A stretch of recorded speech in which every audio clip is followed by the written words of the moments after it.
तो hello student, आज के इस क्लास में आप सभी का स्वागत है। और आज के इस क्लास में हम लोग पढ़ने वाले हैं गोलीय दर्पण के लिए फोकस दूरी और वक्रता त्रिज्या में संबंध। यानी गोलीय दर्पण की जो फोकस दूरी होती है f और जो उसकी वक्रता त्रिज्या होती है r, उन दोनों में क्या संबंध होता है, उस फार्मूले को आज हम लोग क्या करने वाले हैं, सिद्ध करने वाले हैं। तो उसके लिए हम लोग क्या किए हैं, यहाँ पर फिगर देख रहे होंगे, एक गोलीय दर्पण बनाए हैं जो हमारा एक अवतल दर्पण है। और इस दर्पण का जो ध्रुव है वो क्या है, P है। माना यह जा रहा है कि जो ये गोलीय दर्पण है, इसके सामने कोई वस्तु रखी गई है अनंत पे, तो अनंत से जो चलने वाली प्रकाश किरणें होती है वो क्या होती है, मुख्य अक्ष के समानांतर आती है। और नियम ये कहता है कि जब कोई भी प्रकाश किरण मुख्य अक्ष के समानांतर आती है तो परावर्तन के पश्चात दर्पण के फोकस बिंदु से होकर क्या होती है, जाती है। तो ये दर्पण के फोकस बिंदु से होकर चली गई। अब हम क्या करते हैं, मान लेते हैं कि यह बिंदु ए है और जहां पर ये आपतित हो रही है वो बिंदु क्या है, एम है। ठीक है, हमने क्या माना है कि जो ये हमारा समानांतर आ रहा था मुख्य अक्ष के प्रकाश किरण, उसका नाम क्या दे दिए, एम। अब इस बिंदु एम पर हम लोग अभिलंब खींचते हैं, और जब गोलीय पृष्ठ पर अभिलंब खींचते हैं तो वह अभिलंब उस गोलीय पृष्ठ के वक्रता त्रिज्या से होकर जाता है। ठीक है, तो यहाँ पर हम लोग क्या कर ले रहे हैं, अभिलंब एक खींच रहे हैं। ये मान लीजिए हमारा क्या है, अभिलंब है। हमने क्या किया, यहाँ पर एक अभिलंब खींच लिया, तो ये रहा आपका अभिलंब। ठीक है, ये रहा हमारा अभिलंब। इस बिंदु को नाम क्या दे देते हैं, सी। क्या नाम दे देते हैं, सी। हो गया।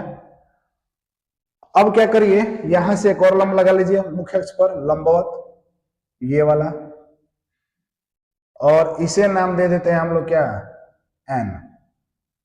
हो गया। क्या मानेंगे, हम लोग मानेंगे कि हमारे पास एक गोलीय अवतल पृष्ठ क्या है, एस पी एच डैश, गोलीय अवतल दर्पण है जिसका ध्रुव क्या है, पी है, फोकस बिंदु क्या है, एफ है, और वक्रता केंद्र क्या है, सी है। इस दर्पण के सामने कोई वस्तु रखा गया है जिससे आने वाली प्रकाश किरणें मुख्य अक्ष के समानांतर है।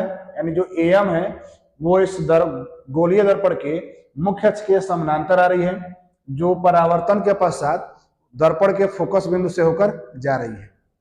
सीएम अभिलंब है जो गोलीय दर्पण के वक्रता केंद्र से होकर जाएगा, और एम एन भी अभिलंब है जो मुख्य अक्ष पर क्या होगा, लंब होगा। तो यदि हम मान लें कि यदि, यहां देखिएगा, यदि मान लिया जाए कि जो आपका कोण है ए एम सी, इसका मान कितना हो जाए, थीटा। यानी ये जो कोण है इसका मान क्या हो जाए, थीटा हो जाए। हमने क्या माना, हमने माना कि जो कोण ए एम और सी है, इस कोण का मान कितना है, थीटा है। तो चूंकि ये आपतित किरण है ए एम, और जो ये हमारा एफ एम जो किरण जा रही है, यानी जो किरण एफ से होकर जा रही है, परावर्तित किरण है। और अभी बोला गया है कि सीएम क्या है, अभिलंब। तो ये आपतित किरण हो गया, ये परावर्तित किरण हो गया, और ये क्या हो गया, अभिलंब हो गया। इसलिए जो ये कोण होगा वो परावर्तन कोण कहलाएगा। और हम नियम पढ़े हैं कि जो आपतन कोण होता है वही क्या होता है, परावर्तन कोण। तो ये भी क्या हो जाएगा, थीटा हो जाएगा। लिख सकते हैं कोण C M F is equal to कोण ए एम सी। क्यों बराबर हो गए, तो परावर्तन के नियम से, परावर्तन के नियम से। हो गया, परावर्तन के नियम से कंप्लीट। तो चूंकि इसका मान कितना है, थीटा है, इसे लिख सकते हैं कोण C M F is equal to कितना, थीटा। तो ये कोण भी क्या हो गया, थीटा हो गया।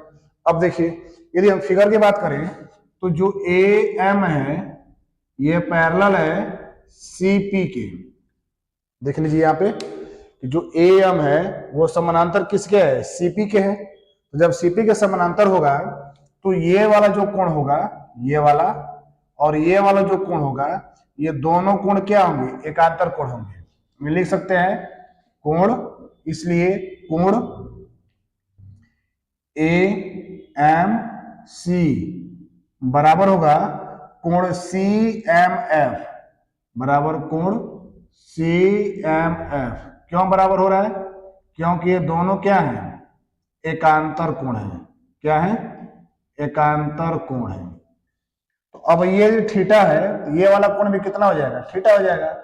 इसलिए ये वाला कोण सी चाहिए ना, इसलिए कोण सी कहां लिख दिए जी?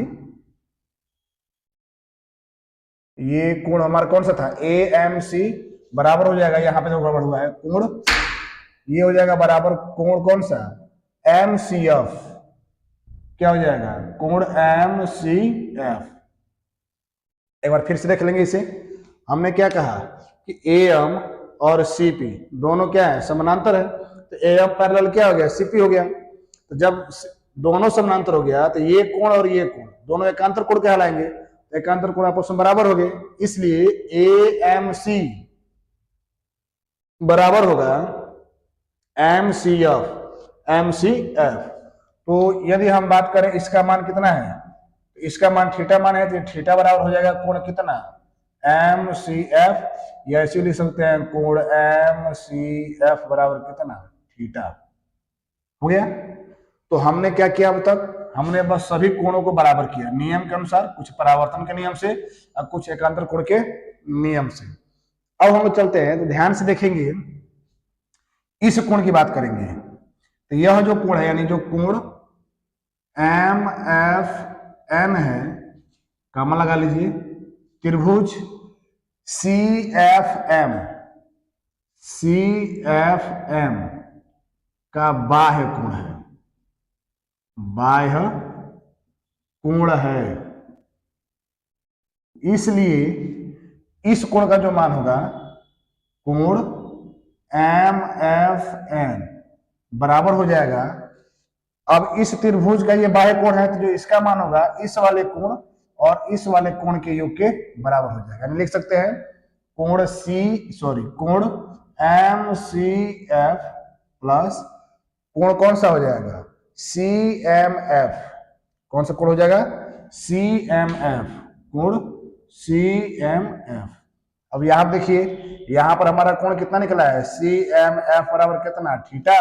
और यहां देखिए कोण MCF बराबर कितना निकला है? थीटा। तो ये हो जाएगा कोण MFN is equal to theta plus theta. तो कोण MFN इज इक्वल टू कितना हो जाएगा? 2 थीटा। हो गया? कोई दिक्कत? आगे देखिए, अब इस कोण का मान कितना हो गया? 2 थीटा हो गया।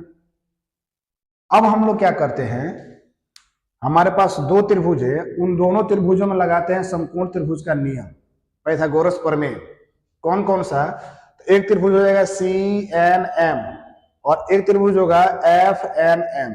देख लीजिए, CNM ये बड़ा वाला और एक ये छोटा वाला, ये वाला केवल FNM। यहां लिख सकते हैं कि त्रिभुज CNM में क्या हो जाएगा? तो यहां पर आप लगाएंगे tan थीटा। क्या लगाएंगे? tan theta. तो tan थीटा बराबर क्या होता है?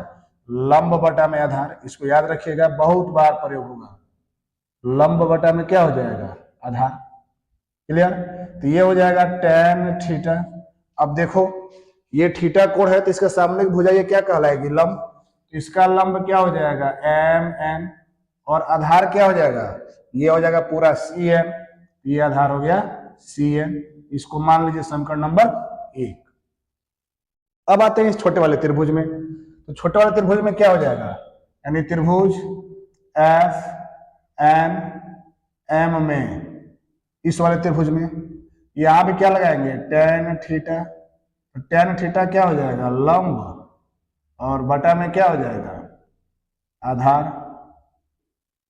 तो ये हो जाएगा, चूंकि थीटा का मान यहाँ पे कितना है? 2 थीटा, इसलिए यहां पर लिख सकते हैं tan 2 थीटा। और इसका भी लंब कितना हो जाएगा? MN। इसका भी लंब कितना हो गया? MN। और इसका आधार भी कितना है? FN। इसका आधार हो गया FN। इसको मान लीजिए समीकरण नंबर कितना है? 2। कोई दिक्कत? तो हमने अब तक क्या किया है, हमने इस त्रिभुज में जो फिगर दिया है, इसमें दो त्रिभुज लिए, दोनों त्रिभुजों में पाइथागोरस प्रमेय से हमने क्या किया? tan थीटा का मान निकाला। अब यदि मान लिया जाए कि जो दर्पण का व्यास है या चाहे उसका द्वारक है वो क्या हो जाएगा, छोटा, तो जब छोटा होगा तो बिंदु एम कहां चला जाएगा, पी के पास। और जब पी एम से लंब लगाएंगे तो जो बिंदु एन है वो कहां पर चला जाएगा, पी पर। क्या माना गया, देख लीजिए कि दर्पण का क्या है, द्वारक छोटा है, तो जो बिंदु एम है वो कहां चला जाएगा, एकदम पी के पास चला जाएगा। और जब ये आ जाएगा पी के पास और जब लंब लगाएंगे तो एम कहां चला जाएगा, पी पर। तो ये हम लिख सकते हैं कि यदि दर्पण का द्वारक छोटा हो तो, दर्पण का द्वारक छोटा हो तो बिंदु एन कमा लगा लेंगे, बिंदु पी पर होगा, बिंदु पी पर होगा। सही है। तो अब क्या होगा, इसलिए अब ध्यान से देखिएगा, जो एफ एन है, जब एन पी पर आ गया तो एफ एन किसके बराबर हो जाएगा, एफ पी के बराबर हो जाएगा। और जो यहां पर आप टेन थीटा निकाले हैं, टेन थीटा ये लगभग बराबर हो जाएगा थीटा के, तथा जो टेन टू थीटा निकाले हैं ये भी लगभग बराबर हो जाएगा टू थीटा के। इसलिए हम समीकरण 1 और 2 का सहारा लेते हैं। तो समीकरण 1 से अब देखो एक कितना है, टेन थीटा, तो टेन थीटा जब क्या लिख सकते हैं, थीटा, ये थीटा हो गया। एम एन तो एम एन ही रहेगा, तो ये एम एन ही रह गया। सी एन, अब ध्यान से देखना इधर, ये है सी एन, तो यन यहाँ पर सी एन था, अब यन कहाँ चला गया, पी पर, तो जो सी एन है वो क्या हो जाएगा, सी पी, यहीं पे लिख लेते हैं तथा करके, जो सी एन है वो बराबर किसके हो जाएगा, सी पी के। ये हो जाएगा हमारा यहाँ पर क्या है, सी पी। इसको मान लीजिए समीकरण नंबर कितना है, 3। अब ये 2 से टेन टू थीटा है, तो टू थीटा भी किसके बराबर हो गया, टू थीटा के, तो ये लिख सकते हैं कितना, टू थीटा बराबर। अब इसका लंब कितना है, एम एन, तो लंब एम एन ही रहने दीजिए, M N upon F N. अब एफ एन की वैल्यू क्या हो गई है, एफ पी के बराबर, एफ पी के बराबर। अब देखो समीकरण 3 से थीटा का मान निकाल लिया है, इस थीटा का मान उठाकर यहाँ पे क्या करिए, रख दीजिए, तो लिख लेंगे हम लोग समीकरण 3 से थीटा का मान रखने पर, तो थीटा का मान क्या करिए, रख दीजिए, इसलिए 2 मल्टीप्लाई थीटा का मान कितना निकला है, ये निकला है एम एन अपान कितना, C P is equal to, ये हो जाएगा एम एन अपान कितना, एफ पी। एम एन से एम क्या हो गया, कैंसिल हो गया, तो हम लिख सकते हैं कितना, अब ये हो जाएगा 2 इंटू 1 अपान कितना, सी पी बराबर 1 अपान कितना, एफ पी। ये हो जाएगा 2 सी पी बराबर कितना, 1 एफ पी। फिगर में देखिए, यदि हम फिगर में देखें, ये हमारा सी है और ये हमारा पी है, तो सीपी क्या है, वक्रता त्रिज्या, किसे रिप्रेजेंट करते हैं, आर से। ये हमारा एफ है, ये हमारा पी है, एफ पी क्या है, फोकस दूरी, किसे रिप्रेजेंट करेंगे, एफ से। तो यहां लिख सकते हैं, क्योंकि चित्र से क्या लिखेंगे, सीपी, तो सीपी किसके बराबर है, आर के, और एफ पी किसके बराबर है, एफ के। इसलिए ये हो जाएगा 2 by R is equal to 1 by F, या आर इज इक्वल टू कितना हो जाएगा, 2f, एक ये इक्वेशन मिल जाता है। या इसी को ऐसे लिख सकते हैं कि f इज इक्वल टू कितना होता है, r बाई 2, दोनों में से कोई भी हो सकता है। तो ये हमारा संबंध आता है गोलीय दर्पण के लिए, वक्रता त्रिज्या और फोकस दूरी में जो संबंध होता है वो कितना होता है, f is equal to r by 2, यानी फोकस दूरी वक्रता त्रिज्या के क्या होती है, आधी होती है। कोई दिक्कत यहां तक हो जाएगा कंप्लीट, एक बार चेक कर लीजिए अच्छे से, सही है। तो इसको क्या करेंगे, एक बार कंप्लीट कर लेंगे, चेक कर लेंगे, बहुत ही छोटा डेरिवेशन है, आसान है।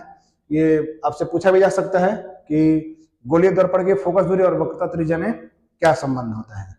एक बार इसे लिख लें या स्क्रीनशॉट ले लें, इसको मिटाया जाए। चलिए हो गया। अब इसे हम क्या कर रहे हैं, मिटा रहे हैं, देखिएगा आगे। अब इस पर कुछ आपका एमसीक्यू टाइप का क्वेश्चन बन जाता है, बनता ही है लगभग हर साल, एक क्वेश्चन या 2 क्वेश्चन आपसे पूछा जाता है इसमें, इस वाले फार्मूले के आधार पर जो हमारा फोकस दूरी और वक्रता त्रिज्या होता है f is equal to r by 2 पे सवाल आपसे बनेगा। देखते हैं, जैसे हम कह दें, एक सवाल है एक अवतल दर्पण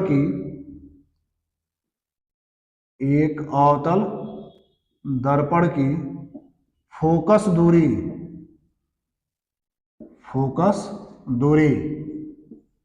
सॉरी, हाँ चलो ठीक है, पहले फोकस दूरी क्या करना है। फोकस दूरी 60 सेंटीमीटर है, 60 सेंटीमीटर है, तो उसकी वक्रता त्रिज्या ज्ञात करिए। उसकी वक्रता त्रिज्या ज्ञात कीजिए, इस टाइप से क्वेश्चन बन जाते हैं एमसीक्यू में। चूंकि अवतल दर्पण दे रहा है तो इसके पहले हम लोग पढ़ चुके हैं कि जो अवतल दर्पण होता है उस अवतल दर्पण की जो फोकस दूरी होती है, फोकस दूरी, तो वो फोकस दूरी क्या होती है, निगेटिव। यानी ये जो फोकस दूरी दिया है वो कितना है, 60, तो 60 सेंटीमीटर तो होगा लेकिन निगेटिव में होगा। हमसे क्या पूछा है, वक्रता त्रिज्या, यानी हमसे आर क्या किया गया है, पूछा गया है। क्योंकि हम जानते हैं कि एफ इक्वल टू क्या होता है, r/2, या r बराबर क्या हो जाएगा 2f। f का मान कितना है, ये हो जाएगा 2 - 60, तो ये equal to r equal to कितना हो जाएगा 120, माइनस में 120 सेंटीमीटर, 120 सेंटीमीटर। तो बहुत ही आसान सवाल होता है, इस पे आपसे पूछा जा सकता है और आप आसानी से कर सकते हैं। जैसे मान लीजिए यहीं पर कह दे कि जो ये अवतल दर्पण है, ये अवतल दर्पण ना होकर यहाँ पर क्या आ जाए, उत्तल दर्पण, क्या आ जाए, उत्तल दर्पण, और कह दे कि उत्तल दर्पण की फोकस दूरी कितनी है, 60 सेंटीमीटर। तब उसकी क्या ज्ञात करिए, वक्रता त्रिज्या ज्ञात करिए। तो हम जानते हैं कि जो उत्तल दर्पण की फोकस दूरी है वो होती है क्या, धनात्मक। धनात्मक में कितना हो जाएगा 60 सेंटीमीटर। हमसे क्या पूछ दिया गया है, आर। तो हम जानते हैं कि एफ इक्वल टू क्या होता है, r/2, तो आर बराबर क्या हो जाएगा 2f, तो आर बराबर हो जाएगा 2 × 60, तो आर इक्वल टू क्या हो जाएगा 120 सेंटीमीटर। हो जाएगा, कोई दिक्कत? बहुत ही आसान सवाल आता है, बस आपसे क्या करेगा, फोकस दूरी दे देगा तो वक्रता त्रिज्या पूछेगा, चाहे वक्रता त्रिज्या दे देगा तो फोकस दूरी पूछेगा। जैसे कह दिया जाए कि एक अवतल दर्पण है, कौन सा दर्पण है, अवतल दर्पण है, इसकी वक्रता त्रिज्या दे दे 100 सेंटीमीटर। क्या देखिए, इस अवतल दर्पण की फोकस दूरी ज्ञात करिए, फोकस दूरी क्या करिए, ज्ञात करिए। यानी सवाल ये है कि एक अवतल दर्पण की वक्रता त्रिज्या 100 सेंटीमीटर है, तो उसकी फोकस दूरी कितनी होगी। तो वक्रता त्रिज्या दिया है तो r बराबर कितना हो जाएगा, r बराबर हो जाएगा 100 सेंटीमीटर, लेकिन माइनस में, क्योंकि क्या है, अवतल दर्पण है, ये हो जाएगा -100 सेंटीमीटर। हमसे क्या पूछा गया है, r पूछा गया है, सॉरी f पूछा गया है। तो चूंकि हम जानते हैं कि f इक्वल टू क्या होता है, r/2, तो f इक्वल टू क्या हो जाएगा -100, r की वैल्यू रख दे बाई 2, तो f इक्वल टू हो जाएगा -50 सेंटीमीटर। कोई दिक्कत? हो जाएगा सब सवाल ऐसे। आप अपने किताब में देखिएगा, बहुत आसान सवाल है फोकस दूरी और वक्रता त्रिज्या पर, आप आसानी से कर सकते हैं। यही एक टॉपिक जो बचा था हम लोग के प्रकाश के परावर्तन में, तो हम लोग क्या किए, अच्छे से इसको समझ लिए, देख लिए। यानी इस वाले चैप्टर में प्रकाश के परावर्तन तथा अपवर्तन में हम लोगों ने प्रकाश के परावर्तन को लगभग कंप्लीट पढ़ लिया है।